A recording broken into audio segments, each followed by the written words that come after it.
আল্লাহর নবী পাথরের রাস্তা দিয়ে হাঁটেন, পাথরের উপরে পাড়া দেয়, পাথরগুলো তুলার মতো নরম হয়ে যায়। আল্লাহর নবী পাথরে পাড়া দেয়, পাথরগুলো তুলার মতো নরম হয়ে যায়। আল্লাহর নবী ডাক দিয়া বলে, পাথর, এ শক্ত পাথর, নরম হয়ে যাচ্ছ কারণ কি? পাথর বলে, কেন নরম হব না? আপনি কি মনে করছেন আপনাকে আমরা চিনি নাই? আপনি শুধু মানুষের নবী না, আপনি আমাদেরও নবী। জোরে বলেন সুবহানাল্লাহ। সাইয়েদনা আবু বকর বলে, গাছগুলো আল্লাহর নবীকে সালাম দেয়। আল্লাহর নবী ডাক দিয়া বলে, এ গাছ, সালাম দিলা কেন? গাছগুলো ডাক দিয়া বলে, আপনি কি মনে করেছেন? আপনাকে কি আমরা চিনি নাই মনে করেছেন?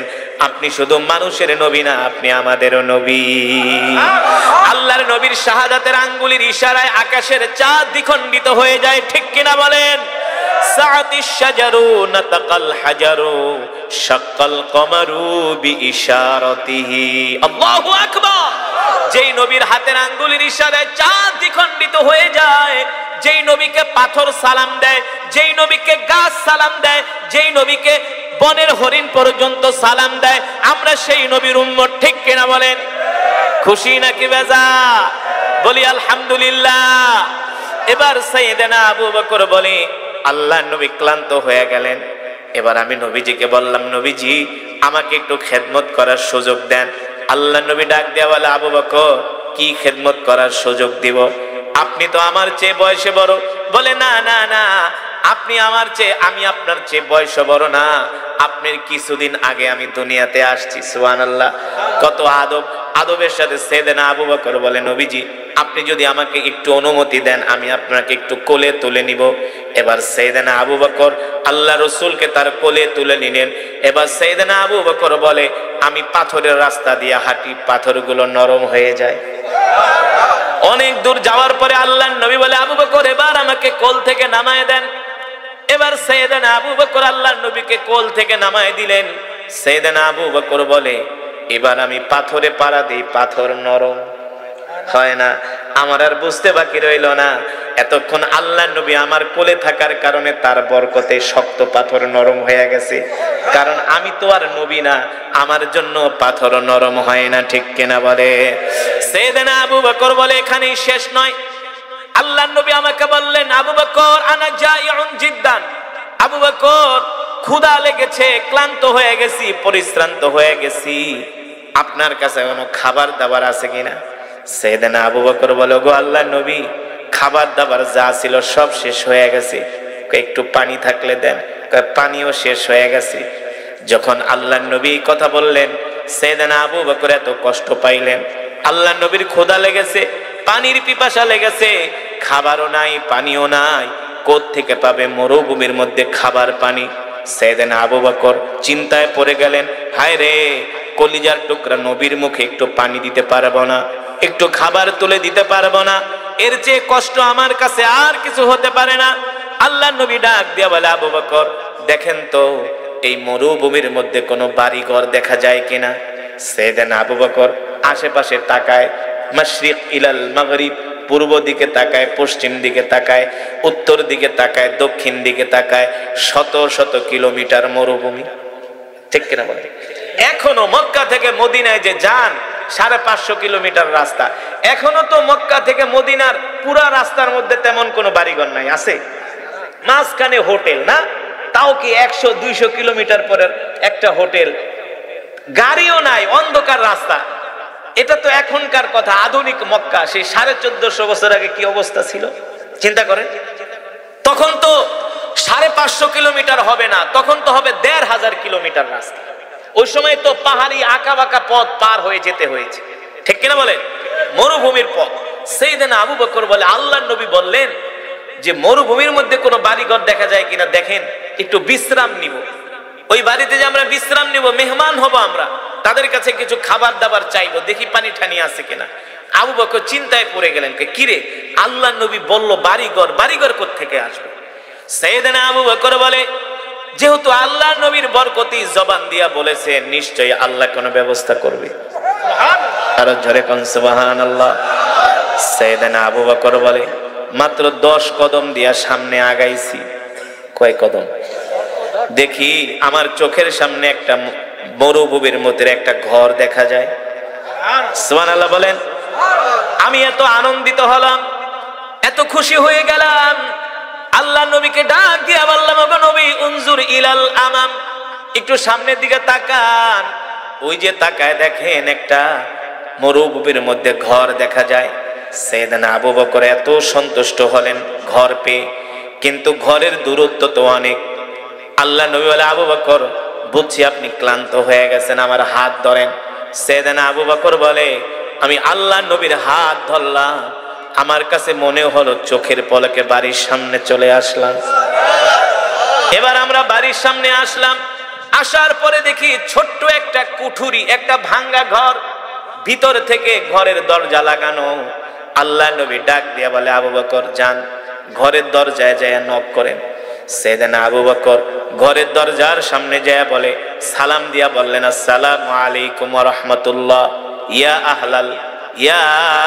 আহলাল বাব, এ ঘরে কে আছেন, দরজাটা খুইলা দেন। ঘরের দরজা খোলে না, বলে ইফতাহিল বাব, ইফতাহিল বাব, ঘরের দরজা খোলেন। একবার, দুইবার, তিনবার ঘরের দরজা খোলে না। চতুর্থবারের সময় ঘর থেকে একটা মহিলা কণ্ঠে, মৃদু কণ্ঠে আওয়াজ আসছে, এ কে গো তোমরা, কোত্থেকে এসছো? বলে জিনা মিনাল মাক্কা ইলাল মাদিনা, আমরা মক্কা থেকে আসছি, মদিনায় যাব। তো মক্কা থেকে আসছো, মদিনায় যাবা, ভালো কথা, আমার বাড়িতে কি? সাইয়েদনা আবু বকর বলে, শোনো, যদি তুমি তোমার পরিচয়টা দিতা তাহলে আমরা তোমার বাড়িতে একটু মেহমান হতাম, আমরা দুইজন মুসাফির। মহিলা কণ্ঠ শোনার পরে বলে, তোমার যদি পরিচয় দিতা, কারণ তোমার পরিচয় তো আমাদের জানা দরকার। ঘর থেকে আওয়াজ আসে, আমার নাম হলো উম্মে মাবাদ, আমার স্বামীর নাম হলো আবু মাবাদ, আমরা গরিব মানুষ, জীর্ণ শীর্ণ একটা ফ্যামিলি, আমরা এই মরুভূমির মধ্যে আমরা বাস করি। সাইয়েদনা আবু বকর বলে, তাহলে আমরা দুইজন মদিনায় যাব, মুসাফির, প্রচন্ড রোদ্রের তাপ, মরুভূমির বালুগুলো উত্তপ্ত হয়ে গেছে, এখন আমরা হাঁটতে পারতেছি না, তোমার বাড়িতে আমরা কিছু সময় বিশ্রাম নিব। বলে, কিছু সময় বিশ্রাম নিবা, ভালো কথা। সাইয়েদনা আবু বকর বলে, তোমার ঘরে কোনো খাবার দাবার আছে কিনা? বলে, আনা ফাকিরুন জিদ্দান, আমি একটা গরিব মানুষ, খাওয়া দাওয়া কই পামু? ঘরের অবস্থা দেখে বোঝো না? কিছু মানুষের ঘরের বাড়িতে গেলেই, ঘরের অবস্থা দেখলেই কথা কানা বোঝা যায় কি যায় না? মহিলা বলে, বোঝো না, ঘরের অবস্থা দেখা জীর্ণ শীর্ণ অবস্থা আমাদের। সাইয়েদনা আবু বকর বলে, কোনো খাবার দাবার নাই? কয়, কিচ্ছু নাই। কয়, তাহলে একটু পানি খাওয়া? কয়, পানিও নাই। সাইয়েদনা আবু বকর বলে, এত গরিব? হ্যাঁ, আমার স্বামী আবু মাবাদ বকরি চড়ানোর জন্য মাঠে গিয়েছে, সে কূপ থেকে পানি নিয়ে আসবে, ওই পানি আমরা পান করি, আর বকরি থেকে দুধ দহন করে আমরা এই দুধ পান করি। তেমন কোনো খাবার আমাদের কাছে নাই, আমরা কিছু মৌসুমী ফল, খেজুর রাখি, কিছু ছাতু জব রাখি, এগুলো সব শেষ হয়ে গেছে। আল্লাহ নবী ডাক দিয়া বলে, আবু বকর, উম্মে মাবাদকে বলেন, যদি তার ঘরে কোনো খাবার না থাকে, তার ঘরের সামনে একটা বকরি বাঁধা আছে। কি বাঁধা আছে? জোরে বলেন। বকরি চিনেন? বকরি, যেই বকরিতে দুধ দেয়। আল্লাহ নবী বলে, আবু বকর, উম্মে মাবাদ থেকে অনুমতি আনেন, এই বকরি থেকে আমি দুধ দহন করব, আমরা দুইজনে পান করব, উম্মে মাবাদকেও দিব। সাইয়েদনা আবু বকর বলে, বোন, যদি কিছু মনে না করো, তোমার ঘরের সামনে একটা বকরি বাঁধা আছে, যদি অনুমতি দাও, আমরা এই বকরি থেকে দুধ দোয়াবো, আমরা পান করব, তোমাকেও দিব। উম্মে মাবাদ হাসি দিয়া বলে, আরে মেহমান, তোমরা জানো না, আমার ঘরের সামনে যে বকরি বাঁধা, এটা হলো একটা অসুস্থ বকরি, প্রতিবন্ধী বকরি, হাঁটতে পারে না, চলতে পারে না, দুধ তো দিবে দূরের কথা। আল্লাহ নবী ডাক দিয়া বলে, আবু বকর, আপনি শুধু অনুমতি নেন, দুধ দোয়ানোর দায়িত্ব আমার। জোরে কোন সুবহানাল্লাহ। সাইয়েদনা আবু বকর বলে, বোন, ইয়া উখতি, ও বোন, শুধু অনুমতি দেন, দুধ দোয়ানোর দায়িত্ব আমাদের। মহিলা মানুষ, একবার দুইবার বলার পরে রাগ করে কয়, এতবার বলতেছি বোঝো না কথা? অসুস্থ বকরি, হাঁটতে পারে না, সে আবার দুধ দিবে কোত্থেকে, চলতে পারে না, প্রতিবন্ধী বকরি। সাইয়েদনা আবু বকর বলে, রাগ করো না, অনুমতি দাও। আমরা ওই অবস্থা হইলে কি করতাম? কথা না, আমরা কি করতাম? এই মহিলা চুপ থাক, বকরি মকরি জবাই করে আগে রান্না করে খাই, ঠিক কিনা বলেন? আমরা হইলে রুট ব্যবহার করতাম, খারাপ আচরণ করতাম। আমরা হলে রুট আচরণ করতাম, খারাপ ব্যবহার করতাম। আল্লাহর নবী বলে, আবু বকর আপনি শুধু উম্মে মাবাদ থেকে অনুমতি আনেন। কি করেন? উম্মে মাবাদ থেকে অনুমতি আনেন। এবার আবু বকর বলে, উম্মে মাবাদ আপনি অনুমতি দেন, দুধ দোয়ানোর দায়িত্ব আমাদের। উম্মে মাবাদ রাগ করে বলে, ঠিক আছে যাও, পারলে দুধ দোয়ায় তোমরা খাও, আমার কোনো আফসোস নাই। এবার আল্লাহর নবী বলে, আবু বকর দুধ যে দোয়ামো রাখবো কোথায়? পাত্র তো লাগবে। উম্মে মাবাদের থেকে একটা পাত্র চান, ঘর থেকে উম্মে মাবাদ একটা ছোট পাত্র দিলেন। আল্লাহর নবী বলে, আবু বকর ছোট পাত্রে হবে না, বড় পাত্র লাগবে। আল্লাহু আকবার। সাইয়েদনা আবু বকর বলে, বোন রাগ করো না, একটা বড় পাত্র দাও। এই কথা শুনে মহিলা আরো রাগ করছে, কারা আসছে আমার বাড়িতে, একটু চেহারাটা দেখি তো, আমাকে জ্বালায় ফালাইতেছে। অসুস্থ বকরি থেকে নাকি দুধ দোয়াবে, দিলাম ছোট পাত্র, রাগ করে বড় পাত্র দুধ দিবে। এত দুধ কোত্থেকে আসবে? অসুস্থ বকরি তো দুধই দেয় না। দেখি আমার বাড়িতে কে আসলো। উম্মে মাবাদ বলে, আল্লাহি রব্বিল কাবা, আমি যখন ঘরের দরজাটা একটু ফাঁক কইরা বাহিরের দিকে তাকাইছি, আমি আল্লাহর নবী যুবক মুহাম্মদ সাল্লাল্লাহু আলাইহি সাল্লামের চেহারার দিকে যখন আমি তাকাইলাম, আমার কাছে মনে হলো আমার বাড়ির উঠানে পূর্ণিমার আকাশের চাঁদ উদিত হয়েছে। জোরে বলেন সুবহানাল্লাহ। আমি বারবার চাঁদের কথা মনে করি আর আল্লাহর নবীর চেহারার দিকে তাকাই, আল্লাহর কসম কইরা বলি আমার কাছে মনে হয় চাঁদের চেয়েও আমার নবী সুন্দর। আর নবী যখন আমার বাড়িতে ঢুকছে, আমার পুরা বাড়িটা জান্নাতের ঘ্রাণে ভরে গেছে। শুধু আমার বাড়ি থেকে জান্নাতের খুশবুর ঘ্রাণ পাই।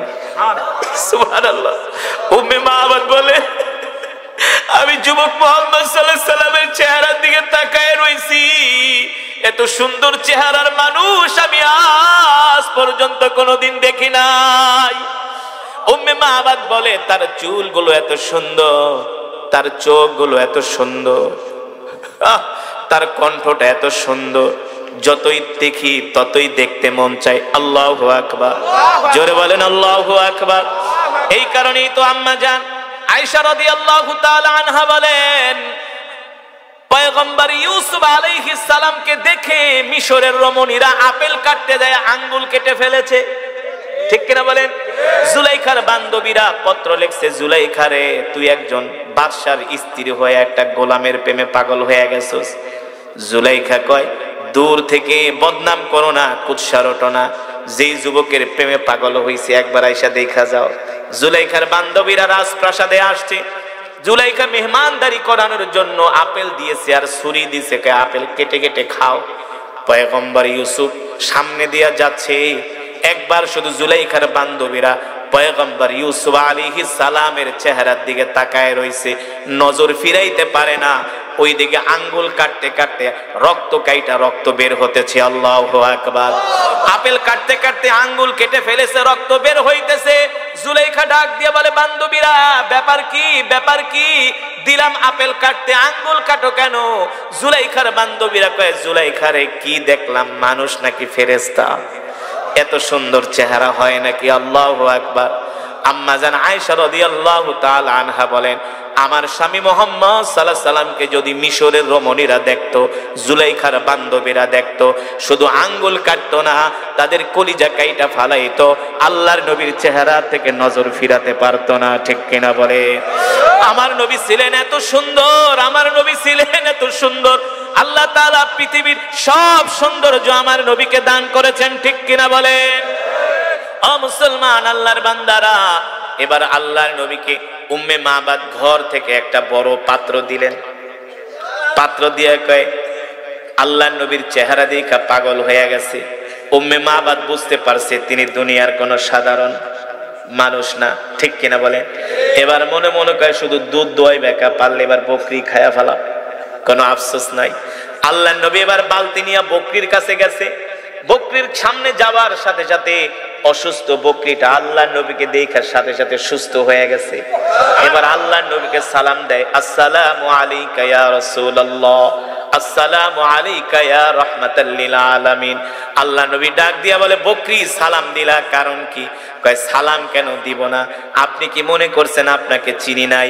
আপনি শুধু মানুষের নবী না, আপনি আমাদেরও নবী, আপনি আমাদেরও নবী। আল্লাহু আকবার। এবার আল্লাহ নবী বকরির কাছে গেলেন। আল্লাহ নবী বললেন, বকরি তুমি কেমন আছো বলো। বকরি তার মনের দুঃখগুলো আল্লাহর নবীর কাছে বলতেছেন। বকরি বলো, গো নবীজি দেখেন আমার মালিক আমাকে আদর করে না, আমি দুধ দিতে পারি না, আমি অসুস্থ, আমার বাচ্চা হয় না, এই কারণে মালিক আমাকে ঘাস খাওয়ানোর জন্য নিয়ে যায় না, ঠিক মতো খাবার দেয় না।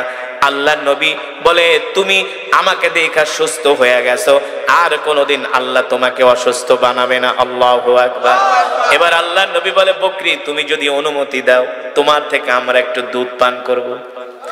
এই কথা বলার সাথে সাথে বকরি দুই পা দুই দিকে দিয়া স্তনটা বের করে দিছে। আল্লাহ নবী বিসমিল্লাহ বইলা দুধের স্তনে হাত দিছে, সাথে সাথে বকরির স্তনটা দুধে ভরপুর হয়ে গেছে। এবার বকরি বলে, ওগো আল্লাহর নবী তাড়াতাড়ি দুধ দহন করেন, দুধের ভার সইতে পারি না। এবার আল্লাহ নবী বকরি থেকে দুধ দহন করতে করতে পুরো এক বালতি দুধ আল্লাহ নবী দোয়াইছেন। আল্লাহু আকবার। এবার দুধ বের করে আল্লাহ নবী বলেন, আবু বকর আপনি আগে খান। দেখেন আমরা হইলে কি করতাম। দেখেন নবীর ইনসাফ কাকে বলে, নবীর আখলাক কাকে বলে, নবীর ব্যবহার কাকে বলে, নবীর চরিত্র কাকে বলে। ওই কষ্টের মধ্যে নিজে না খায় আগে সাহাবীকে খাওয়াইতেছে। সুবহানাল্লাহ বলেন। এই কারণেই তো আল্লাহ কোরআনুল কারীমের মধ্যে বলছেন, লাকাদ জাআকুম রাসূলুম মিন আনফুসিকুম আজিজুন আলাইহি মা আনিতুম হারিসুন আলাইকুম বিল মুমিনিনা রাউফুর রহিম। আল্লাহ রাব্বুল আলামিন বলেন, নবী দুনিয়ার মানুষদেরকে বলে দেন, এ দুনিয়ার মানুষ আমি আল্লাহ তোমাদের মধ্য থেকে তোমাদের জন্য এমন একজন নবী পাঠাইছি যেই নবী কিনা তার জীবনের চেয়েও তোমাদেরকে ভালোবাসে। আল্লাহু আকবার। আমাদের নবী আমাদেরকে তার জীবনের চেয়ে বেশি ভালোবাসে, ঠিক কিনা বলেন? সেই নবীকে আমাদেরও ভালোবাসার দরকার আছে কি আছে না? আছে কি আছে না? এবার আল্লাহর নবী সাইয়েদনা আবু বকরকে দুধ পান করালেন, নিজে দুধ পান করলেন। আল্লাহ নবী ডাক দিয়া বলে, আবু বকর দেখেন তো দুধের অবস্থা কেমন। সাইয়েদনা আবু বকর বলে, গো নবীজি যেমন দুধ তেমন আছে, এক ফোঁটাও কমে না। যান এবার উম্মে মাবাদের কাছে দুধের বালতিটা দেন। উম্মে মাবাদকে আবু বকর বলে, এই নেন দুধ খান, আপনার স্বামীকেও খাওয়ায়েন, আমাদের কথা বললেন, আমরা চলে গেলাম। উম্মে মাবাদ ঘর থেকে লাফ দিয়া উঠানে পড়া, বরকতের মেহমান যেও না যেও না, তোমাদের মতো এমন বরকতে মেহমান আমি আজ পর্যন্ত দেখি নাই। উম্মে মাবাদ বলে, আমি দেখতেছি যুবক নবী মুহাম্মদ সাল্লাল্লাহু আলাইহি সাল্লাম মরুভূমির মধ্যে দিয়ে হাঁটতেছে, আকাশের মেঘমালা নবীজিকে ছায়া দিতেছে। যখন বিকাল হয়ে গেল, উম্মে মাবাদের স্বামী আসলো বাড়িতে। আয়েশা দেখে বাড়িতে ঘ্রাণ আর ঘ্রাণ, ডাক দিছে, ইয়া জাউজি তাআলাও, এদিকে আসো। স্ত্রী, আজকে বাড়ির অবস্থা কেমন যেন মনে হচ্ছে, এত ঘ্রাণ কোত্থেকে আসছে? কয় স্বামী গো আসেন, আসলে আসল খবর বলতেছি। দেখে অসুস্থ বকরি সুস্থ হয়ে গেছে, তার ঘরের ভিতরে এক বালতি দুধ। এগুলা কোত্থেকে পাইলা? জানেন না, আপনি যখন সকালবেলা বের হয়ে গেছেন, ভর দুপুরে আমার বাড়িতে দুইজন মেহমান আসছে। বলে কোত্থেকে আসছে? তারা বলছে মক্কা থেকে আসছে, মদিনায় যাবে। তারপর ওই স্বামী গো তার চেহারা এত সুন্দর, এমন সুন্দর চেহারা বিশিষ্ট যুবক আমি জীবনে কোনোদিন দেখি না। বলে বলো কি? বলে হ্যাঁ, শুধু এখানেই শেষ নয়, আমি দেখলাম ওই যুবককে দেখার পরে আমাদের অসুস্থ বকরি সুস্থ হয়ে গেছে। শুধু এখানেই শেষ নয়, ওই বকরির থেকে দুধ দহন করে আমাদেরকে দুধ দিয়ে গেছে। আল্লাহু আকবার। আল্লাহ নবীকে কোন দিকে গেছে? এই দিকে গেছে। উম্মে মাবাদের স্বামী আবু মাবাদ কে, স্ত্রী রে আমার কপাল পুড়ে গেছে, এই নবীকে পাওয়ার জন্য দেখার জন্য এই মরুভূমির মধ্যে ঘর বানাইছে। নবীকে পাইলাম না, তাড়াতাড়ি গাট্টি বস্তা বান, এখনই মদিনায় চলে যাব। মদিনায় যায়া আখির নবীর হাতে হাত রেখে কালেমা পড়ে মুসলমান হয়ে যাব। আল্লাহু আকবার। এবার উম্মে মাবাদরা সেই মদিনার দিকে রওনা শুরু করলেন। তায়েফের কাফেররা শিখায় দিল, যে যত বেশি মুহাম্মদকে পাথর মারতে পারবা তাকে তত বড় পুরস্কার দেওয়া হবে। বলেন নাউজুবিল্লাহ। সিরাতের কিতাবের মধ্যে আসছে ওই তায়েফের ময়দানে 1-2 কিলোমিটার রাস্তা না, 5 কিলোমিটার রাস্তা। তায়েফের কাফেররা আল্লাহ নবীকে দৌড়াইছে, পাগল বলছে, আর আমার কলিজার টুকরা নবীর গায়ে পাথর মারছে। পাথর মারতে মারতে আমার কলিজার টুকরা নবী, আমার ভালোবাসার নবী, আমার নয়নের মণি নবীর শরীরকে রক্তাক্ত করে ফেলেছে। আল্লাহর নবীর শরীর মোবারক থেকে রক্ত ঝরে নবীজির জামা মোবারক, জুব্বা মোবারক লাল হয়ে গেছে রে মুসলমান।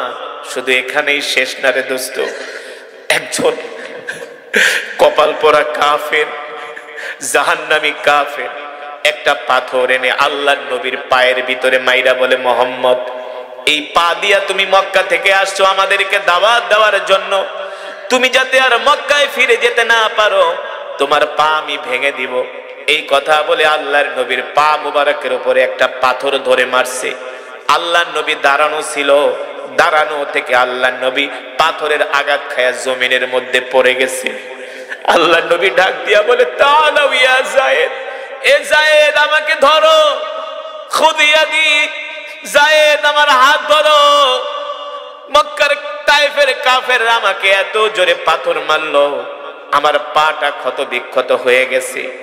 এবার যায়েদ রাদিয়াল্লাহু তাআলা আনহু আল্লাহর নবীর ডান হাত ধইরা, আল্লাহর নবী এবার তায়েফের ময়দান দিয়া ভালোভাবে হাঁটতে পারে না, আল্লাহর নবী খুঁড়িয়ে খুঁড়িয়ে হাঁটতেছে।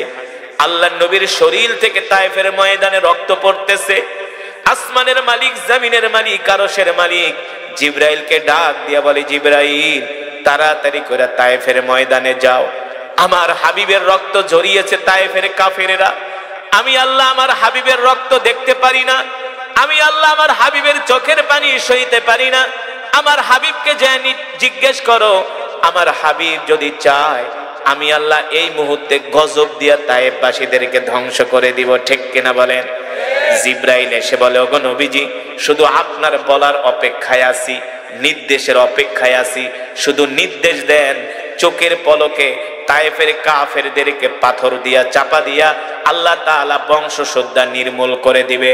আল্লাহ নবী আসমানের দিকে হাত উঠায় বলে, আল্লাহুম্মা হদি কওমি ফাইন্নাহুম লা ইয়ালামুন, আল্লাহুম্মা হদি কওমি ফাইন্নাহুম লা ইয়ালামুন।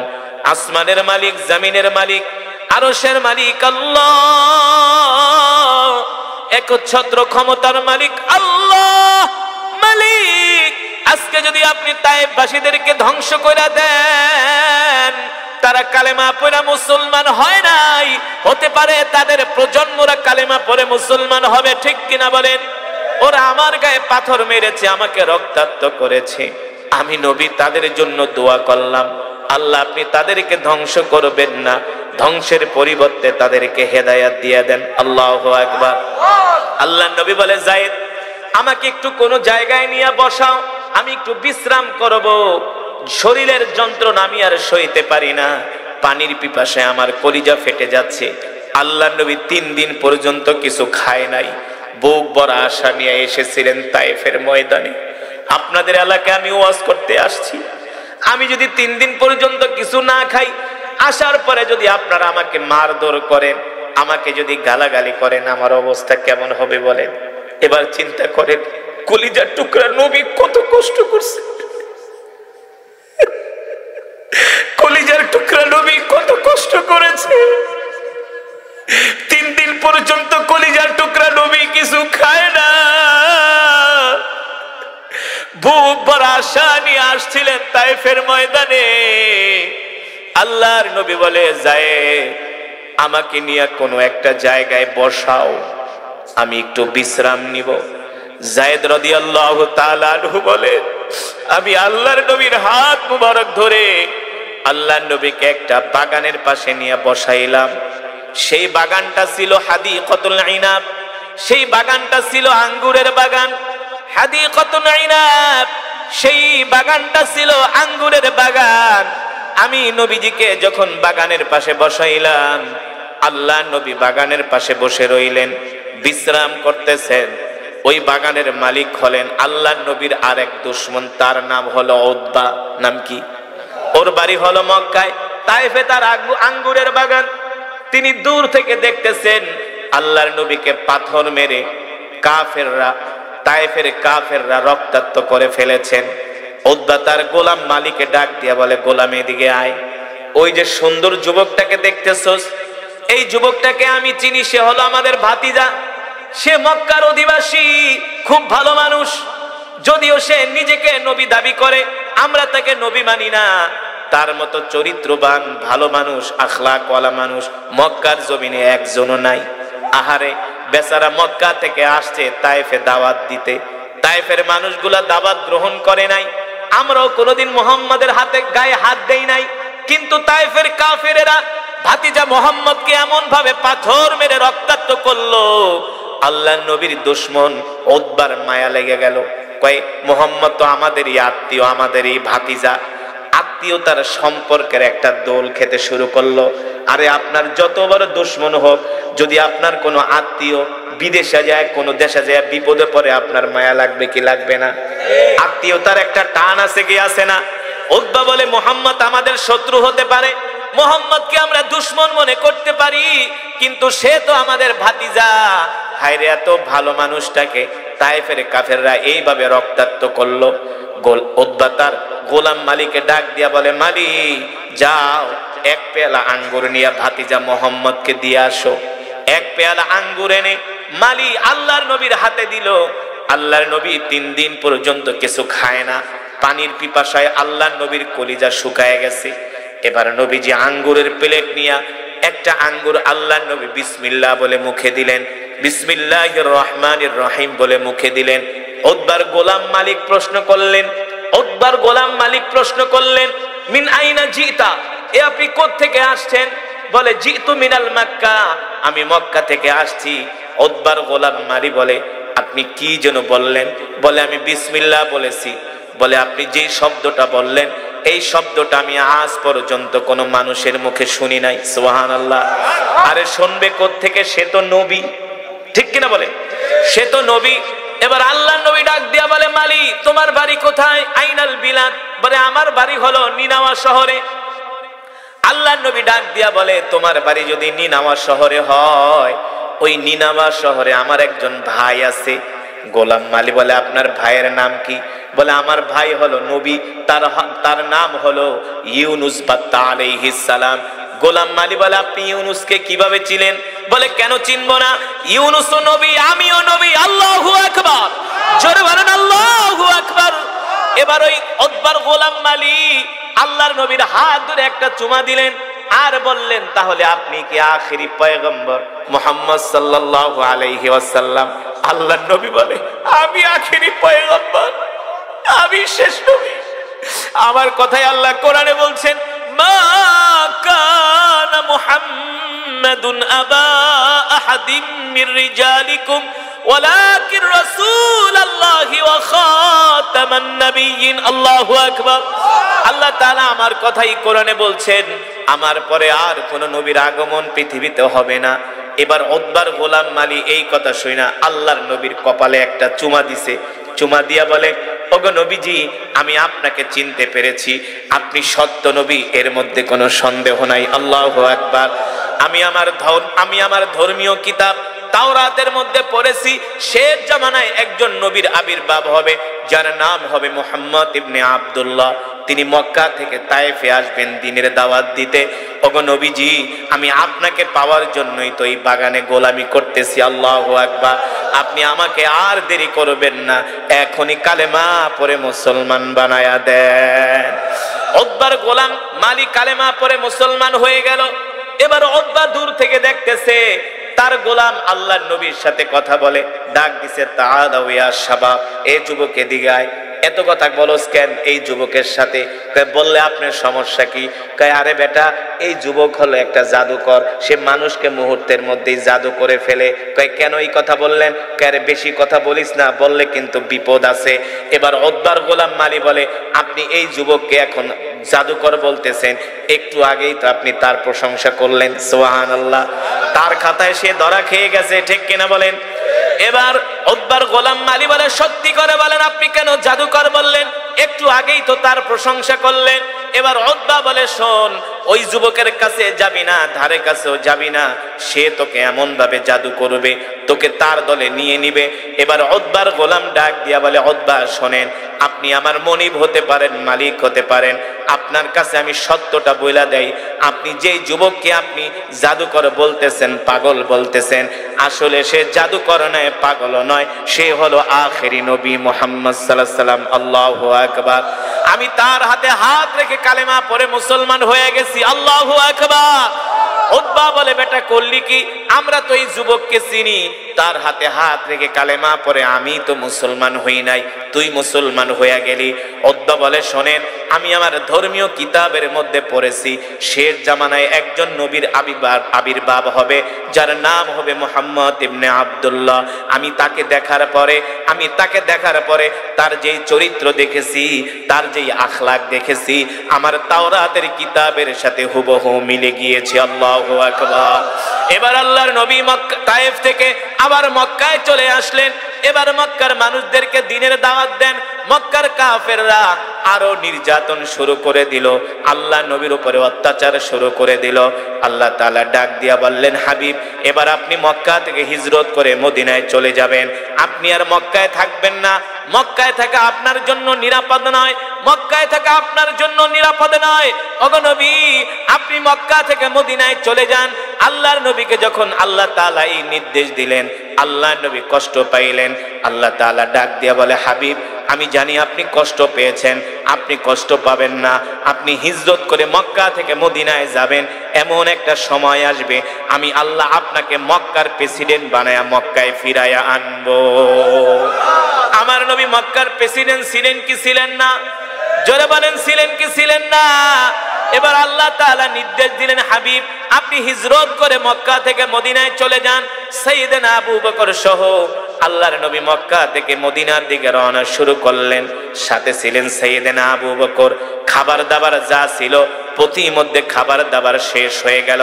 সাইয়েদনা আবু বকর বলে, আল্লাহর নবী ক্লান্ত হয়ে গেলেন, পরিশ্রান্ত হয়ে গেলেন। আল্লাহর নবী মরুভূমির পথ দিয়া হাঁটেন, আঁকাবাঁকা পথ দিয়া হাঁটেন। মক্কার কাফেরেরা আমার নবীর উপরে শত নির্যাতন করেছে, আমার নবীর উপরে শত জুলুম করেছে, শত অত্যাচার করেছে। সাহাবায়ে কেরামদের উপরে অত্যাচার স্টিম রুলার চালানো হয়েছে। আল্লাহ রসুলকে এমন ভাবে মক্কার কাফেরেরা কষ্ট দিয়েছে। আল্লাহর নবী যখন রাস্তা দিয়ে হাঁটতো, তার চলার পথে মক্কার কাফেররা কাটা বিছিয়ে রাখতো। আল্লাহ নবী বাইতুল্লাহ নামাজ আদায় করতেন, নবী যখন রুকুতে যেতেন, নবী যখন সেজদায় যেতেন, মক্কার কাফেরেরা উটের নাড়ি বুড়ি এনে আল্লাহ রসুলের শরীর মোবারকে চাপিয়ে দিত। এমন কোন অত্যাচার নাই, এমন কোন নির্যাতন নাই, এমন কোন জুলুম নাই মক্কার কাফেররা আমার নবীর উপরে করে নাই। তারপরও আমার নবী আল্লাহর কোরআনের দাওয়াত থেকে এক চুল পরিমাণ দূরে সরে যায় নাই, গিয়েছে। আল্লাহর নবী আল্লাহ তাআলার হুকুম পেয়ে মক্কার কাফেরদের মাঝে কোরআনের দাওয়াত দেওয়া শুরু করলেন। আল্লাহর নবী কোরআনের দাওয়াত দিতে দিতে ক্লান্ত হয়ে যেতেন, শ্রান্ত হয়ে যেতেন, পরিশ্রান্ত হয়ে যেতেন। আল্লাহ তাআলা ডাক দিয়া বলে, হাবিব, আপনি মন খারাপ করবেন না, কষ্ট পাবেন না। ইন্নাকা লা তাহদি মান আহবাবতা ওয়ালাকিন্নাল্লাহা ইয়াহদি মান ইয়াশা ওয়া হুয়া আ'লামু বিল মুহতাদিন। হাবিব, আমি আল্লাহ হেদায়েতের দায়িত্ব আপনার হাতে দেই নাই। আপনি চাইলে কোনো মানুষকে হেদায়েত দিতে পারবেন না। আপনার কাজ হলো মানুষদেরকে দাওয়াত দেওয়া, আর আমার আল্লাহর দায়িত্ব হলো মানুষদেরকে হেদায়েত দেওয়া। ঠিক কিনা বলে? এই যে মাহফিলের আয়োজন করেছে, এর অর্থ হলো দুনিয়ার মানুষদেরকে, এলাকার মুসলমানদেরকে কানে কানে, ঘরে ঘরে কোরআনের দাওয়াত পৌঁছে দেওয়া। ঠিক কিনা বলেন? সবার কাছে কোরআনের দাওয়াত পৌঁছে দেওয়া। ও মুসলমান, আমরা কত সুন্দর করে কোরআনের মাহফিল করতেছি, কত সুন্দর লাইটিং করেছি, প্যান্ডেল সাজিয়েছি, তোবারকের ব্যবস্থা করেছি, কিন্তু আল্লাহর নবী সাহাবারা কত কষ্ট করে কোরআনের দাওয়াত দিছে। আমরা একবারও চিন্তা করি না, আল্লাহর নবী কোরআনের দাওয়াত দেওয়ার কারণে মক্কার কাফেররা আল্লাহর নবীর উপরে অত্যাচার করেছে। সাহাবীরা আল্লাহর নবীর কোরআন শুনতে আসতো, এই কারণে সাহাবীদের উপরে মক্কার কাফেররা নির্যাতন করেছে, জুলুম করেছে। ঠিক কিনা বলেন? আমরা খিচুড়ি খাওয়ায়াও ওয়াইজিন শুনতে পাই না, আমরা খিচুড়ি খাওয়ায়াও মুসলমানদেরকে ওয়াজের মাহফিলে আনতে পারি না। কথা কয় না? এত তোবারকের ব্যবস্থা করার পরে ওয়াজ শুনতে আসে না। না, এখানে যদি কোনো নায়িকা গায়িকাকে দাওয়াত দেওয়া হতো, দেখতেন এলাকার সব মানুষ আইসা আসরের সময় প্যান্ডেলে ভিড় জমাইতো। হ্যাঁ, আসরের সময় এসে প্যান্ডেলে ভিড় জমাইতো। ও মুসলমান, এই কারণেই তো বলি আল্লাহর কোরআন, আল্লাহর দ্বীন এমনি এমনি প্রতিষ্ঠা হয় নাই। এই দ্বীন প্রতিষ্ঠা হওয়ার পিছনে আল্লাহ রাসূলের রক্ত রয়েছেন, ঠিক কিনা বলেন? ঠিক না? সাহাবায়ে কেরামদের রক্ত রয়েছেন, সাহাবায়ে কেরামদের ত্যাগ রয়েছেন। সাহাবায়ে কেরামরা দিনের পর দিন, রাতের পর রাত না খেয়ে তারা দ্বীনের দাওয়াত দিয়েছেন। আল্লাহর নবী এই কোরআনের দাওয়াত নিয়ে তায়েফের ময়দানে গিয়েছেন। আল্লাহর নবী, মক্কার কাফেররা কোরআনের দাওয়াত গ্রহণ করে না। আল্লাহর নবী চলে গেলেন তায়েফে বুক ভরা আশা নিয়ে। হায়রে দেখি মক্কার মানুষগুলো দাওয়াত গ্রহণ করে না, তায়েফের মানুষগুলো দাওয়াত গ্রহণ করে কিনা। এই আশা নিয়ে আল্লাহর নবী চলে গেলেন তায়েফের ময়দানে। তায়েফে তিনজন বড় বড় সরদার ছিলেন, নেতা ছিলেন। একজনের নাম হলো উরওয়া ইবনে মাসউদ, আরেকজনের নাম হলো উসওয়ানে হাবিব, আরেকজনের নাম হলো মাসউদ। তিনজনের কাছে আল্লাহর নবী দাওয়াত নিয়ে গেলেন। তায়েফের বড় বড় নেতারা বলে, মুহাম্মদ তুমি যদি সত্যিকারে আল্লাহর নবী হও আর যদি আমাদেরকে দাওয়াত দাও, আমরা যদি তোমার দাওয়াত গ্রহণ না করি তাহলে আমরা ধ্বংস হয়ে যাব। সুতরাং মুহাম্মদ তুমি আমার কাছে এসো না, তোমার চেহারাও আমি দেখতে চাই না। বলেন নাউজুবিল্লাহ। এই সমাজে ওই তায়েফের মতো কিছু মুসলমান আছে, আছে কি আছে না?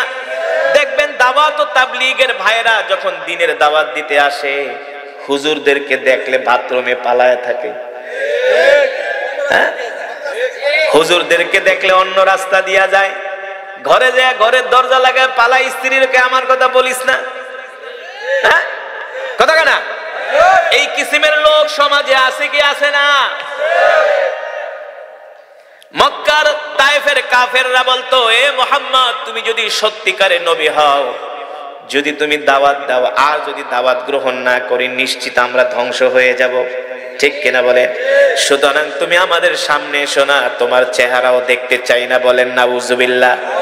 আরেকজনের নাম হলো হাবিব, তিনি বললেন, মুহাম্মদ মক্কায় এত ধনী ধনী মানুষ থাকতে তোমার মতো গরিব মানুষকে কেন আল্লাহ নবী বানাইলো? বলেন নাউজুবিল্লাহ। সুতরাং তোমার দাওয়াত আমি গ্রহণ করব না। ও মুসলমান, এই কথা বলেই তারা ক্ষান্ত হয় নাই। তায়েফের ছোট ছোট বাচ্চাদেরকে ডাক দিছে, এ তায়েফের যুবকেরা, বাচ্চারা এদিকে আসো, তোমাদেরকে পুরস্কার দেওয়া হবে।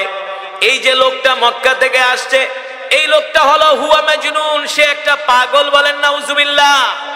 আমার নবী পাগল না, আমার নবী হলেন রাহমাতুল লিল আলামিন। ঠিক কিনা বলেন? ওয়ামা আরসালনাকা ইল্লা রাহমাতাল লিল আলামিন। এই কথা বলে মক্কার আল্লাহ তাআলা আমাদের আমল নামায় কমপক্ষে 10টি করে নেকি দান করেছেন। শুধু এখানেই শেষ নয়, এই মজমায় যারা উপস্থিত হয়েছেন সকলেই এক খতম করে করে কোরআনুল কারীমের সওয়াব পেয়েছেন। বলতে পারেন, হুজুর এটা একটা কথা বলেন, এক খতম কোরআন শরীফ পড়াই দিলে কত কষ্ট করতে হয়। উত্তর পাড়ার ইমাম সাহেবরে দাওয়াত দিতে হয়, দক্ষিণ পাড়ার, পূর্ব পাড়ার ইমাম কয় আমার খালি নেই কা, কথা কেনা আছে না? আবার ইমাম সাহেবকে দাওয়াত দিতে গেলে গাই আমার কিন্তু ডায়াবেটিস, ওই মিষ্টি টিষ্টি খাই না, খাঁটি দুধ দিয়া একটু পায়েস রান্না দিও, পদ্মার বড় একটা আইন মাছ আইনো। ঠিক কিনা বলেন? ফার্মের মুরগি খাই না, দেশি মুরগি রাইন দো। তার মানে এক খতম কোরআন পড়াইতে হইলে 10 জন ইমাম সাহেব দাওয়াত দিতে হয়। শুধু 10 জন ইমাম সাহেব দাওয়াত দিলেন, আর কিছু লাগে না? খাওয়াইতে লাগে কম হলো বর্তমান 10 জন ইমাম সাহেবকে 10,000 টাকা। তারা যদি মুরগির রান খায়, আপনারা ঝোলও তো খান। ঠিক কিনা বলেন? শুধু কি এখানেই শেষ? আসলো, খতম পড়লো, খায়া দেয়া চলে গেল, এখানেই শেষ না। যাওয়ার সময় কব, তালুকদার যাই যাই, মানে কি ये हाल तेरा चाल है, मकसूद तेरा माल है। ঠিক কিনা বলেন? তো আপনাদের বুঝানোর জন্য বলতেছি, যে এক খতম কোরআন পড়তে হলে 10 জন ইমাম সাহেব দাওয়াত দিতে হয়, কত কষ্ট করতে হয়। কিন্তু আজকের মাহফিলে আসার পরে আপনারা এক একজন এক এক খতম করে কোরআনুল কারীমের সওয়াব পেয়েছেন। খুশি নাকি বেজার? বলি আলহামদুলিল্লাহ। এই ছোট বাচ্চাটাও এক খতম কোরআনের সওয়াব পেয়েছে। মা বোনেরা বলতে পারে, হুজুর তাহলে আমরা কি? আপনারাও পেয়েছেন যদি ঠিকমতো তেলাওয়াত শুনে থাকেন। মা বোনদের স্বভাব হইলে একসাথে হইলে শুধু গল্প করে, আজকে গল্প করে না, একটু বয়ান শোনেন, ঠিক কিনা বলেন? তার মানে আজকের এই মজমা থেকে হাজার হাজার খতমে কোরআনের সওয়াব হয়েছে। আল্লাহু আকবার। আল্লাহ তাআলা এই খতমে কোরআনের সওয়াব অত্র এলাকার সমস্ত কবরবাসীর কবরে আর সওয়াব পৌঁছে দিন। আল্লাহু আকবার। আল্লাহর বান্দারা, তাহলে কি বয়ান চলবে? কতক্ষণ? সমস্যা নাই, সারা রাতের দরকার নেই, অল্প সময় বয়ান হবে। আপনাদের জন্য মেহমানদারিরও ব্যবস্থা আছে, আলহামদুলিল্লাহ বলেন। তো বয়ান চলাকালীন আমরা কেউ ওঠা বসা করব না, আমরা শেষ মোনাজাত দিয়া বাড়িতে যাব ইনশা আল্লাহ তাআলা আমাদের কবুল করুন, বলি আমিন। আলহামদুলিল্লাহ আলহামদুলিল্লাহি নাহমাদুহু ওয়া নাস্তাঈনুহু ওয়া নাস্তাগফিরুহু ওয়া নু'মিনু বিহি ওয়া নাতাওয়াক্কালু আলাইহি ওয়া নাউযু বিল্লাহি মিন শুরুরি আনফুসিনা ওয়া মিন সাইয়্যাতি আ'মালিনা মান ইয়াহদিহিল্লাহু ফালা মুদিল্লা লাহু ওয়া মান ইউদ্লিলহু ফালা হাদিয়া লাহু ওয়া নাশহাদু আন লা ইলাহা ইল্লাল্লাহু ওয়াহদাহু লা শারীকা লাহু ونشهد أن سيدنا ومولانا محمدا عبده ورسوله الذي أرسله بالحق بشيرا ونذيرا وداعيا إلى الله بإذنه وسراجا منيرا أما بعد فأعوذ بالله من الشيطان الرجيم بسم الله الرحمن الرحيم وما أرسلناك إلا رحمة للعالمين وقال تعالى ما كان محمد أبا أحد من رجالكم ولكن رسول الله وخاتم النبيين وكان الله بكل شيء عليما وقال رسول الله صلى الله عليه وسلم لا يؤمن أحدكم حتى أكون أحب إليه من والده وولده والناس أجمعين أو كما قال النبي عليه الصلاة والسلام فقد قال الله تبارك وتعالى في شان حبيبه ومحبوبه مخبرا وآمرا إن الله وملائكته يصلون على النبي يا أيها الذين آمنوا صلوا عليه وسلموا تسليما محبت نماجر درود پوری اللهم صل على محمد كما صليت على إبراهيم وعلى آل إبراهيم আরো মহব্বতে আওয়াজ করে দরুদ পড়ি আল্লাহুম্মা বারিক আলা মুহাম্মাদ ওয়া আলা আলি মুহাম্মাদ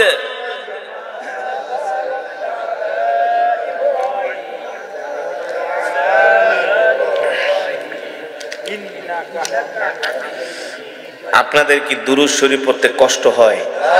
হ্যাঁ, নবীজিকে ভালোবাসেন? যদি ভালোবাসতেন তাহলে দুরুদের আওয়াজ এমন হইতো না। আপনারা জানেন যুবকরা ছক্কা মারলে ছক্কা কয়া যেমনে লাভ দেয়, 3 হাত উপরে উঠা যায়, ওর প্যান্টের বেল আর চেন ছিঁড়া যায়, কথা বলে না?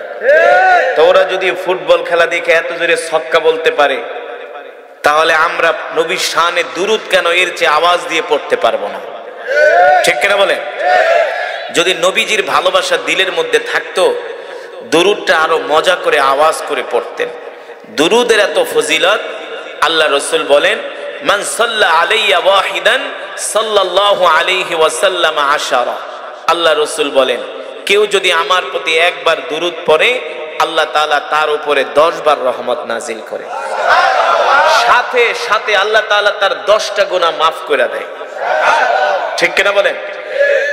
শুধু কি এখানেই শেষ? আল্লাহ রাসূল বলে, উম্মত, তুমি যদি জান্নাতে আমার কাছাকাছি থাকতে চাও, তাহলে দুনিয়াতে আমার নামে বেশি বেশি দুরূদ পড়ো। শুধু কি এখানেই শেষ? এই আসমানের মালিক কে? জমিনের মালিক কে? এই যে আমাদের পিছনে বিশাল পদ্মা নদী, এই নদী কে কেটে দিয়েছেন? পৃথিবীর কোন রাজা বাদশার পক্ষে এই নদী কাটানো সম্ভব? যদি এই নদী পৃথিবীর কোন রাজা বাদশাদেরকে কাটতে দিত, ওরা চুরি করে সব খেয়ে ফেলত। ঠিক কিনা বলেন? মাটি না কাটায় করতো, কাটছি। আল্লাহ জানে যে ওরা চুরি চামারি করবে, এই কারণে আল্লাহ কুদরতে আমাদের জন্য বিশাল সমুদ্র কেটে দিয়েছেন, বিশাল পদ্মা, মেঘনা, যমুনা, ব্রহ্মপুত্র কেটে দিয়েছেন। ঠিক কিনা বলেন? সেই আটলান্টিক মহাসাগরের মতো, প্রশান্ত মহাসাগরের মতো, ভারত মহাসাগরের মতো, আরব মহাসাগরের মতো এই সাগরগুলো কে কেটেছেন? একচ্ছত্র ক্ষমতার মালিক ওই আল্লাহ তাআলা কি বলে জানেন? বলবো?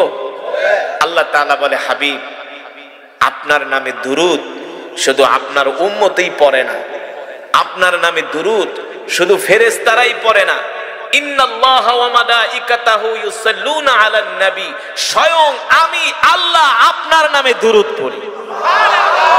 আরো জোরে বলেন সুবহানাল্লাহ।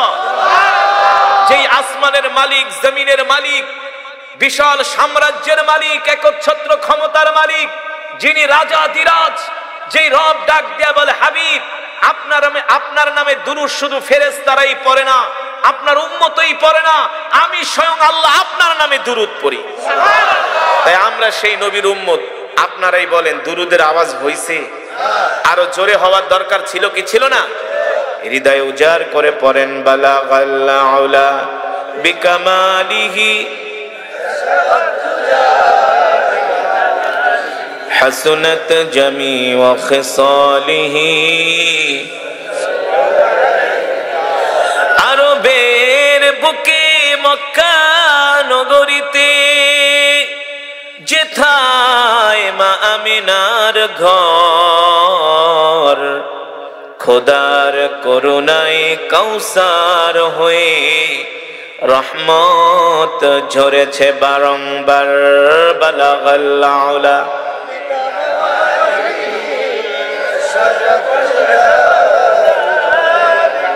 হাসনাত জামিউ খিসালিহি।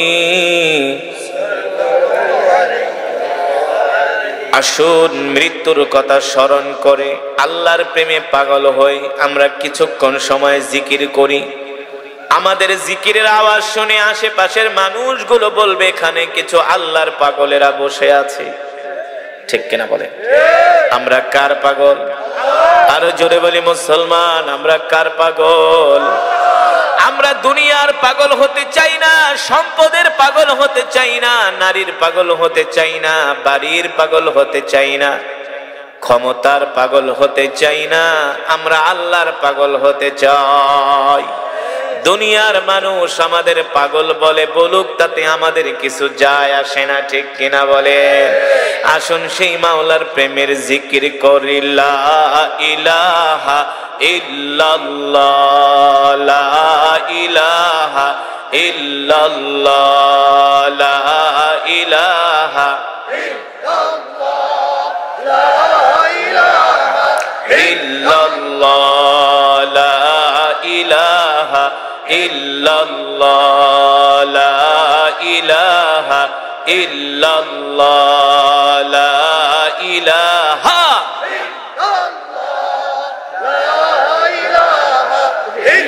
ইল্লাল্লাহ, লা ইলাহা ইল্লাল্লাহ, লা ইলাহা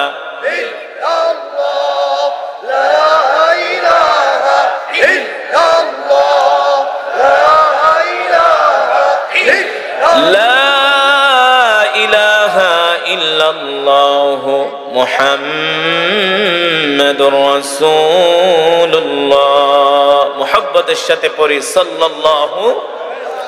আলহামদুলিল্লাহ, আল্লাহ তাআলার দরবারে লাখো কোটি শুকর, যে মহান আল্লাহ সুবহানাহু ওয়া তাআলা সমাজ সেবা সংঘ যুব সমাজের উদ্যোগে পঞ্চম বার্ষিক তাফসীরুল কোরআন মাহফিল উক্ত মাহফিলের সম্মানিত সভাপতি প্রধান অতিথি হযরত উলামায়ে কেরাম, তলাবায়ে ইলম, আমার কলিজার টুকরা যুবক বন্ধুরা, বৃদ্ধ বাবারা, পর্দার অন্তরালে সম্মানিত মা ও বোনেরা, সেই মহান আল্লাহ জাল্লা শানুহু আম্মা নওয়ালুহুর দরবারে লাখো কোটি শুকর, যে মহান আল্লাহ সুবহানাহু ওয়া তাআলা আজকে আমাদেরকে প্রচন্ড শীতকে উপেক্ষা করে আল্লাহ তাআলা এত সুন্দর কোরআন ও হাদিসের মেজমা, জান্নাতের বাগান, এই বাগানে আল্লাহ তাআলা আপনাকে, আমাকে, আমাদের সকলকে আসার বসার, মাওলায় পাকের জবানের কালামের তেলাওয়াত শোনার সুযোগ করে দিয়েছেন। এই জন্য আমরা সকলেই শুকরিয়া তান আদায় করি আলহামদুলিল্লাহ। আল্লাহ তাআলার প্রিয় বান্দারা, আমি দীর্ঘক্ষণ সময় কোরআনুল কারীমের তেলাওয়াত করেছি। এই কোরআন আল্লাহর জবানের কালাম, কালামুল মুলুকি মুলুকুল কালাম, বাদশার কথা সে তো কথার বাদশা। আমার রব যত বড় তার কথাও তত বড়, আমার রব যত দামি তার কথাও তত দামি, ঠিক কিনা বলুন?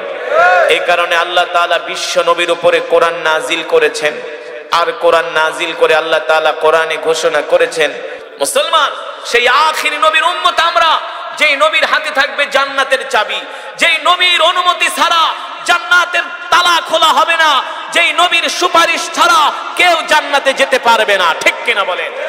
আল্লাহ তাআলা যেই দিন হাসরের মাঠ কায়েম করবে, সমস্ত নবীরা বলবে ইয়া নফসি ইয়া নফসি, আর আমার নবী সেই দিন হাসরের মাঠে সেজদায় পড়ে থাকবে। আল্লাহ তাআলা জিবরাইলকে পাঠাবে, জিবরাইল আমার হাবিবকে শুধু কাঁদবেই, আমার হাবিবের কান্না সহ্য করতে পারি না, আমার হাবিব কি চায়, যাও আমার হাবিব যা চায় তাই দেওয়া হবে। জিবরাইল এসে বলবে ইয়া মুহাম্মদ ইরফা রাসাক, ইয়া মুহাম্মদ ইরফা রাসাক, ইশফা তুশাফা, ইশফা তুশাফা। আপনি আর কত কাঁদবেন, উম্মতের জন্য কত কাঁদবেন, কত কাঁদবেন, আর কাঁদবেন না, আপনার কান্না আরশ পর্যন্ত পৌঁছে গেছে, আপনি কি চান বলেন, বলেন, আল্লাহ তাআলা আপনাকে তাই দিবে। পয়গম্বর বলবে জিবরাইল আমি চাই আল্লাহ আমার উম্মতকে মাফ করে দিক, আল্লাহু আকবার। এবার জিবরাইল বলবে ইশফা তুশাফা, আপনার যারা উম্মত তাদের জন্য সুপারিশ করেন, সুপারিশ করতে দেরি, আল্লাহ জান্নাত দিতে দেরি না। এবার আল্লাহর নবী উম্মতদের জন্য সুপারিশ করবে, যারা আল্লাহ রসুলের খাঁটি আশেক, তারা আল্লাহ রসুল তাদেরকে হাত ধরে ধরে জান্নাতে নিয়ে যাবে। আর কিছু গাঞ্জাখোর আছে না, গাঁজাখোর আছে কি আছে না, যারা চায়ের দোকানে বসে 3 ঘন্টা বাংলা সিনেমা দেখে, গাল ভেটকায় ভেটকায় বিড়ি খায়, হ্যাঁ, আর চোখের মাঝে যায় জুয়া খেলে, জুয়া জুয়া আছে কি আছে না, সারা রাত শুধু ফেসবুক চালায়, আছে কি আছে না, নামাজ পড়ে না। ওরা যায় কবে নবীজি আমিও তো আপনার উম্মত, তুই যদি আমার উম্মত হতি আজকে তোর চেহারা থেকে নূর চমকাতো, তুই নামাজ পড়স নাই, তুই বেনামাজি, ঠিক কিনা বলেন? আজকে তোর জন্য সুপারিশ করা হবে না। আবার কিছু মহিলারা যাবে, বেপরদা মহিলা, আছে কি আছে না, লিপস্টিক মাইরা একেবারে আলতা সুনু মাইকা নেল পালিশ ঠালিশ দিয়া চুল কালার কইরা রাস্তায় বের হইয়া নিজের রূপ অন্য যুবকদের দেখায়, আছে কি আছে না? মা বোনেরা রাগ করবেন না, আপনার সৌন্দর্য দেখার একমাত্র হক হলো আপনার স্বামীর। আপনার সৌন্দর্য আপনার স্বামী ছাড়া আর কাউকে দেখাতে পারবেন না, এটা হারাম, হারাম। বিক্রমপুরের মহিলারা সবচেয়ে বেশি নির্লজ্জ, বেহায়া, তারা পর্দা করে না। রাগ করতেছেন? বিক্রমপুরে গায়ে হলুদে, বিয়ের মধ্যে গায়ে হলুদে মহিলাদেরকে নিয়ে ড্যান্স করায়, নাচ দেওয়া। বাংলাদেশের সবচেয়ে বেশি এই গুনাহ হয় বিক্রমপুরে। রাগ করতেছেন? আর বিক্রমপুরের মহিলারা শুক্রবারে বিয়ার দিন হইলে একেবারে সেজে গুজে, আস্তাগফিরুল্লাহ, ইবলিস শয়তান দেখলেও ভয় পায়। রাগ করতেছেন? আপনাদের সমাজে আছে কি আছে না? শুধু যে আপনাদের সমাজে না, সব দেশে আছে, তবে বিক্রমপুর একটু বেশি, বিক্রমপুর একটু বেশি, ঠিক কিনা বলেন? এই কারণে মা বোনেরা রাগ করবেন, আপনাদের হাতে ধরে বইলা গেলাম, রাগ করবেন না। আপনারা পর্দার অন্তরালে, আমি আপনাদের সন্তান হিসাবে, ভাই হিসাবে বলে গেলাম, আপনাদের সৌন্দর্য দেখবে একমাত্র স্বামী। স্বামী ছাড়া দ্বিতীয় কোনো যুবককে যদি সৌন্দর্য দেখান, আপনার চেহারা আগুন দিয়ে জ্বালানো হবে, ঠিক কিনা বলেন? আপনি যে কপালের মধ্যে টিপ পরেন, এই কপালের ভিতরে লোহার রড গরম করে ঢুকিয়ে দেওয়া হবে। এই কারণে যেই নবী আমাদের জন্য উম্মতি উম্মতি বলে কেঁদেছে, হাসরের ময়দানে বলবে তুই আমার উম্মত না, তুই বেপরদা চলতি, তুই পর্দা করস নাই, নামাজ পড়স নাই, সারাদিন শুধু স্টার জলসার জি বাংলা লয়া পইরাছিস। আর যুবকদেরকে বলবো তোদের তো নামাজের জন্য ডাকলে খালি বলতি প্যান নষ্ট, আছে কি আছে না? যুবকদেরকে নামাজের জন্য ডাকলে বলে আমার প্যান নষ্ট, সাদি প্যান নষ্টই থাকে। এই সমস্ত অজুহাত দিয়া সেই দিন বাঁচা যাবে না, ঠিক কিনা বলেন? যে অবস্থায় থাকি, যেই পরিস্থিতিতে থাকি, সর্ব অবস্থায় আল্লাহর হুকুম 5 ওয়াক্ত নামাজ আদায় করতে হবে। রাজি আছেন? রাজি আছেন ইনশাআল্লাহ? তাহলে জীবনে যতদিন বাঁচবো 5 ওয়াক্ত নামাজ পড়বো। কে কে রাজি আছেন? হাত উঠে আল্লাহকে দেখা। লিল্লাহে তাকবীর, লিল্লাহে তাকবীর। বলেন আল্লাহ, আরো জোরে বলুন আল্লাহ। ওয়াদা করলাম। কিছু মুনাফিক আছে এখনো হাত উঠায় নাই, হাত অর্ধেক উঠাইছে। হাত সোজা করেন মিয়া, হাত সোজা করেন, বলেন আল্লাহ। ওয়াদা করলাম আর কোনদিন নামাজ ছেড়ে দিব না। আল্লাহ আমাদের কবুল করেন। হাত নামান। কিছু আছে মানে নামাজ পুরো পড়বো না, অর্ধেক পড়বো, লেগে অর্ধেক হাত উঠেছে। ওদের আবার চালাক আছে, ওই চালাকি ফালাকি বাদ দেন। যেই নবী দিনের জন্য এত কষ্ট করছে, ওই নবী কোনোদিন নামাজ ছেড়ে দেয় নাই, ওই নবীর সাহাবীরা কোনোদিন নামাজ ছেড়ে দেয় নাই। আমরা সেই বিশ্ব নবীর উম্মত, আমরাও কোনোদিন নামাজ ছেড়ে দিব ইনশাআল্লাহ। আর মা বোনেরা কখনো বেপরদায় ঘর থেকে বের হবে না। মা বোনেরা, আল্লাহ তাআলা আপনারা 5 ওয়াক্ত নামাজ পড়বেন, স্বামীদেরকে 5 ওয়াক্ত নামাজের জন্য মসজিদে পাঠাবেন, সন্তানদেরকে মসজিদে পাঠাবেন। আল্লাহ তাআলা আপনাদেরকে বিনা হিসাবে জান্নাত দিবে। আজকের যে মাহফিল, এই মাহফিলে এসে আপনারা খুশি নাকি বেজা? খুশি? বয়ান শুনে খুশি? আগামী বছর এই মাহফিলটা হোক আপনারা চান? চান তো ইনশাআল্লাহ? তাহলে মাহফিল কমিটিকে সর্বাত্মক সহযোগিতা করবেন ইনশাআল্লাহ। আল্লাহ তাআলা সকলকে কবুল করুন। এই মাহফিল, এই মজমাকে আল্লাহ তাআলা কবুল করুন। আপনাদের জন্য তোবারকের ব্যবস্থা আছে, তোবারক দেওয়া হবে, তারপরে মোনাজাত হবে। কেউ উঠাউঠি করবেন না। আলহামদুলিল্লাহ, অত্যন্ত গুরুত্বপূর্ণ নসিহত পেশ করলেন আমাদের আজকের মাহফিলের প্রধান আকর্ষণ, প্রধান অতিথি, আন্তর্জাতিক খ্যাতি সম্পন্ন বিশ্বখ্যাতকারী মুফাসসিরে কুরআন হাফেজ মাওলানা সাইদুল ইসলাম আসাদ সাহেব। আমরা হযরতকে আমাদের অন্তরস্থল থেকে আন্তরিক মোবারকবাদ জানাই। সম্মানিত উপস্থিতি, আমি আপনাদের অনুরোধ করব, আপনাদের মুসলমান মেহমানদারি ব্যবস্থা করেছি, দয়া করে কোন মানুষ, কোন মুসলমান যে যেভাবে বসে আছি সেভাবেই বসে থাকবো। আমরা এভাবেই কথা শুরু করবো। একটা লোকও আমরা বিশৃঙ্খলা করবো না, উঠা বসা করবো না।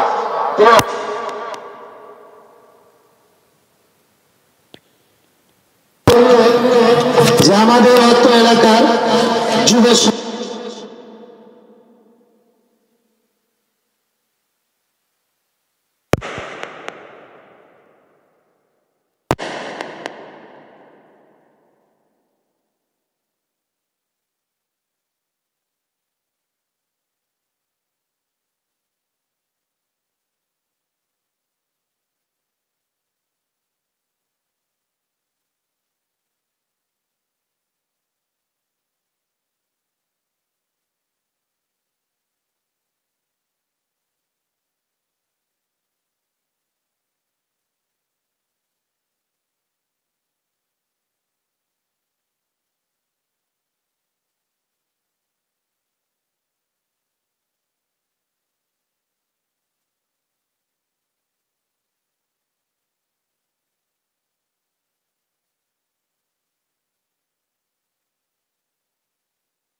ইন্না আনজালনা ইলাইকা যিকরা লিতুবাইয়িনা লিন-নাস। নবী গো, আমি আল্লাহ আপনার উপর যে কোরআন নাজিল করেছি, এই কোরআন নিয়ে আপনি ঘরে বসে থাকবেন না। এই কোরআন দিয়ে আপনি মক্কার কাফেরদেরকে দাওয়াত দেন, এই কোরআন দিয়ে আপনি আবু জেহেলকে দাওয়াত দেন, এই কোরআন দিয়ে আপনি আবু লাহাবকে দাওয়াত দেন। আল্লাহর বান্দারা, আল্লাহ তাআলার ঘোষণা পাওয়া মাত্র আল্লাহর নবী কোরআন নিয়ে ঘরে বসে থাকেন নাই।